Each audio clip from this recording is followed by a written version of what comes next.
Morning to all our viewers out there, and thank you for staying with us. You're watching the Morning News Show on CNN News 18, and I am Sriya Kundu here with all the latest updates and the top stories of the day from across the nation and around the world over the next 60 minutes. And we begin this segment with some breaking news that is coming in. This is with regards to the ED raids that are on in Telangana against Telangana's Chennur Congress candidate G. Vivekanand. Now, he owns popular news channel V6 Telugu and recently parted ways with the BJP owing to the internal dispute.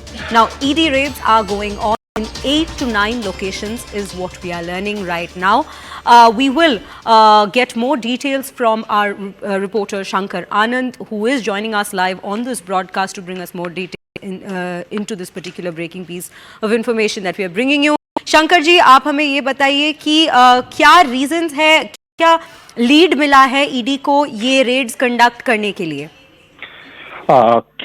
केंद्रीय जांच agency ED के द्वारा एक बड़ी कार्रवाई को अंजाम देते हुए आज 8 से 9 लोकेशन जो हैदराबाद का है वहां पर सर्च ऑपरेशन को अंजाम दिया जा रहा है। और जी विवेकानंद और इसके साथ साथ उसके एक कजन जो है बकायदा उसके खिलाफ जो है बकायदा आज सर्च ऑपरेशन को अंजाम दिया जा रहा है। और पिछले कुछ समय पहले एक मनी लॉन्ड्रिंग से जुड़ा हुआ एक मामला ईडी के द्वारा टेक ओवर किया गया था और इस मामले में इन्वेस्टिगेशन के दौरान में कई ऐसी महत्वपूर्ण जानकारी मिली थी कि किस तरह से मनी लॉन्ड्रिंग किया जा रहा था और करोड़ रुपए का जो मनी लॉन्ड्रिंग का इशू था इससे जुड़े हुए मामले में कई लोगों से पूछताछ की गई थी और उसी पूछताछ के दौरान में कुछ नए इनपुट्स मिले थे। उसी के आधार पर आज ये 8 से 9 लोकेशन पर सर्च ऑपरेशन को अंजाम दिया जा रहा है। और सर्च ऑपरेशन की जो प्रक्रिया है आज सुबह में 6 बजे प्रारंभ हुई थी, स्टार्ट हुई थी और उसके बाद सर्च ऑपरेशन के दौरान में कई इलेक्ट्रॉनिक एविडेंस जो है उसको शुरुआती तौर पर जब्त किया गया है। और इसके साथ साथ जो वाले लोकेशन हैं वहां पर पैरामिलिट्री फोर्सेस के जवानों को भी तैनात किया गया है। लेकिन जो एक्चुअल केस है उस केस के बारे में अभी जांच एजेंसी के द्वारा भी थोड़ी देर के बारे में औपचारिक तौर पे बताया जाएगा कि किस तरह से इस मामले में लीड्स मिले थे और किस तरह से बकायदा इस मामले में तमाम इनपुट्स को आधार बनाते हुए जांच एजेंसी के द्वारा सर्च ऑपरेशन को अंजाम दिया जा रहा है। तो लेकिन जांच एजेंसी का बताते हैं कि हमें काफी महत्वपूर्ण जो डॉक्यूमेंट्स और इसके साथ साथ इलेक्ट्रॉनिक एविडेंस जो है जिसको जब्त किया गया है उसके आधार पर जल्द कई लोगों को पूछताछ का सम्मन भी भेजा जाएगा।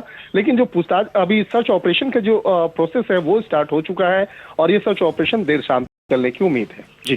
जी शंकर जी, हमें पता है कि तेलंगाना में चुनाव 30 को होने वाला है, उसके जस्ट पहले ऐसा एक ईडी रेड होना चेन्नूर के कांग्रेस कैंडिडेट पे, हम इसको कैसे देखते हैं चुनाव, क्योंकि चुनाव अभी बहुत पास है? देखिए, जिस तरह से जी विवेकानंद की बात करें या उससे जुड़े हुए उनके फैमिली मेंबर्स की बात करें और जिस तरह से पिछले वहां पे तेलुगु चैनल्स जो है V6 जो काफी पॉपुलर चैनल्स हैं, लेकिन इसका जो एक इंडस्ट्री में जिस तरह से एक बहुत बड़ा एक कारोबार उसका फैला हुआ है उससे जुड़ा हुआ जो मनी लॉन्ड्रिंग का केस जो है ये अचानक आज रजिस्टर नहीं हुआ है।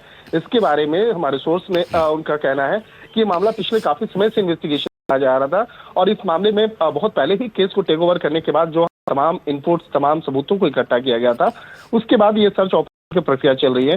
तो इलेक्शंस का मोड जरूर है, निश्चित तौर पे इस मामले को लेकर राजनीतिक प्रतिक्रियाओं का जो दौर है वो अब शुरू हो जाएगा और तमाम जो आरोप प्रत्यारोप भी लगेंगे।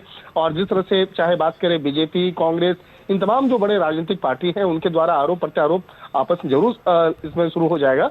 लेकिन ये जो इन्वेस्टिगेशन की प्रक्रिया है पिछले काफी समय से चली आ रही है और इस मामले में जांच एजेंसी को जब विशेष इनपुट मिलता है, जब कोई सबूत कुछ मिलने की संभावना होती है उसके बाद ही सर्च ऑपरेशन को अंजाम दिया जाता है।